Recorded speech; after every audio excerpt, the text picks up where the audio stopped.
Hey, what is happening, guys? It is Curtis, and welcome back to another episode of Minecraft. We're in Snapshot 20w51a, and it is the last snapshot for the year.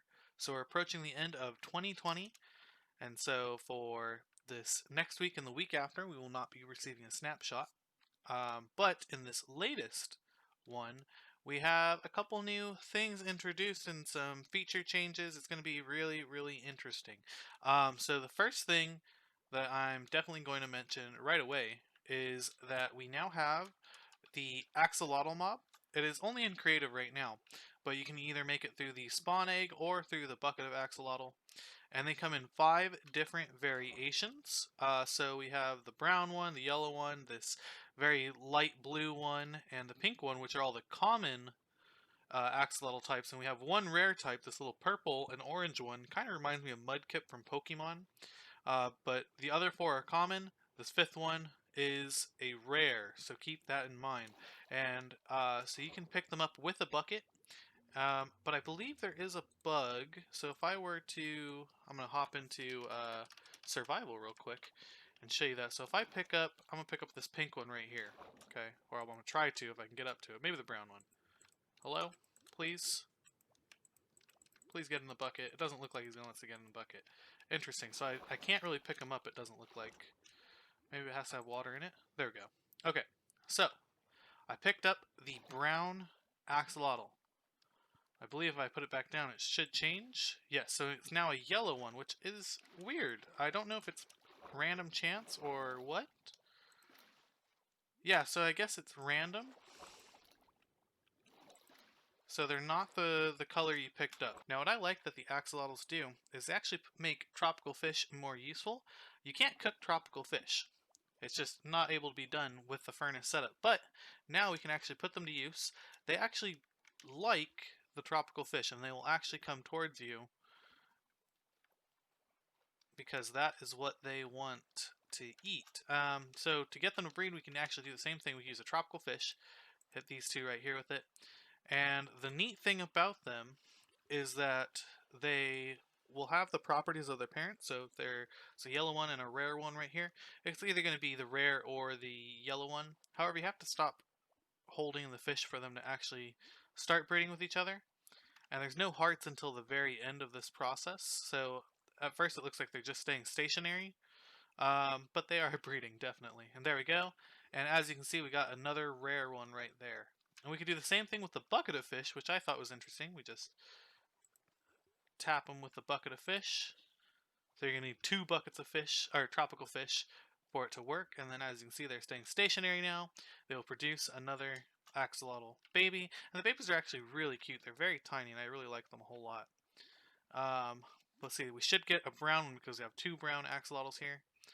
And what do you know? We got a brown axolotl. Perfect. Now the great thing about the axolotl is that it's amphibious. It can swim in the water and breathe underwater, but it can also be on land. But if it stays on land for too long, it actually starts to take damage, unless it's raining. But the problem I've been having is that they will actually stay on land for that 5 minutes and just start dying without ever navigating back to the water. So just keep that in mind. It could be a little precarious for them to exist outside of water. The axolotl will automatically target the cod, the salmon,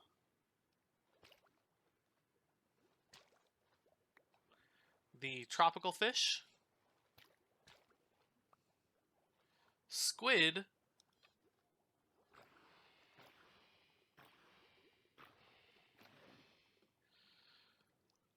but they will not target dolphins, which I thought was pretty interesting.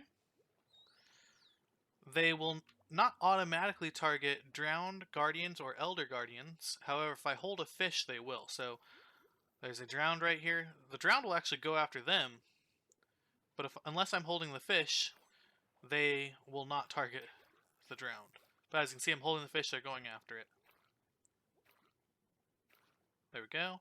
Same with a guardian if I'm holding the fish, and the guardians will target them too. Also, as you can see, when they take damage, they will play dead, and they will get that regeneration effect going.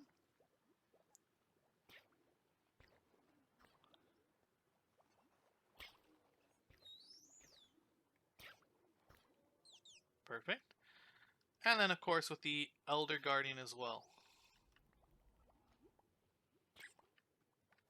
Oh, they killed that one. Oh, actually, it doesn't look like he's going after the Elder Guardian automatically. Huh. So that's a bug.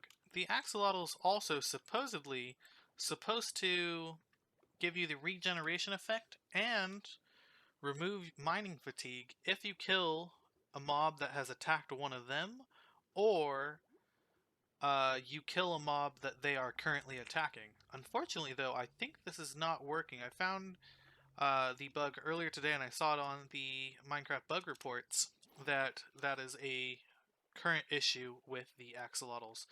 But hopefully we can get that soon, because that could be really cool for underwater exploration.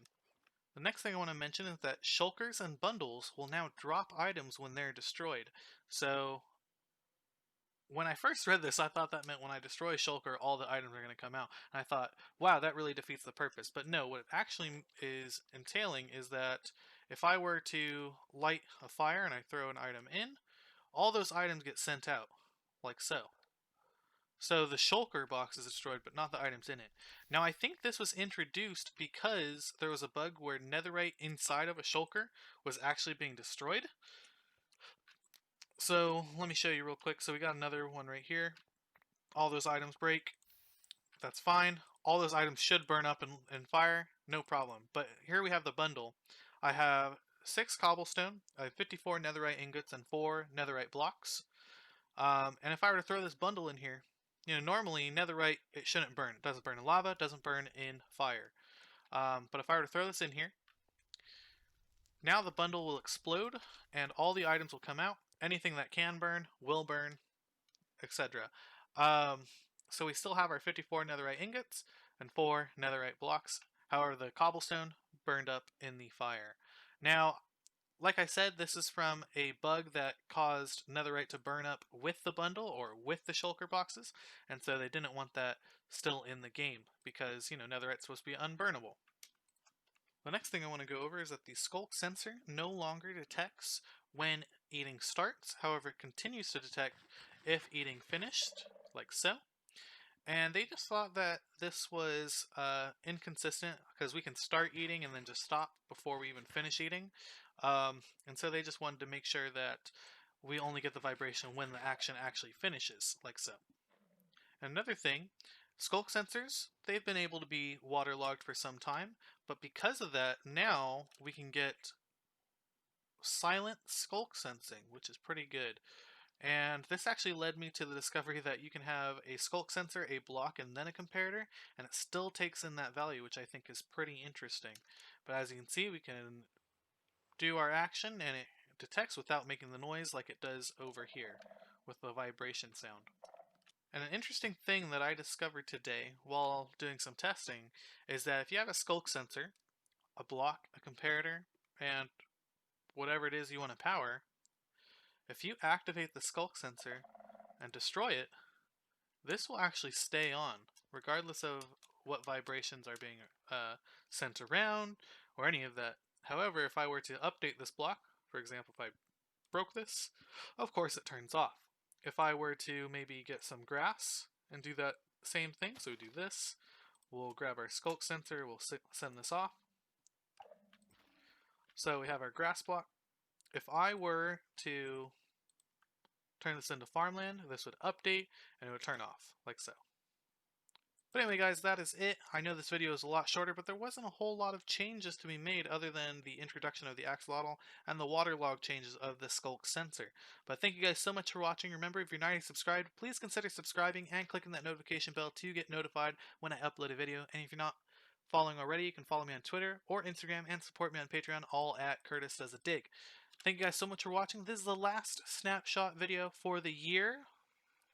So I will see you in another snapshot video starting January, and look forward to seeing my other videos, definitely.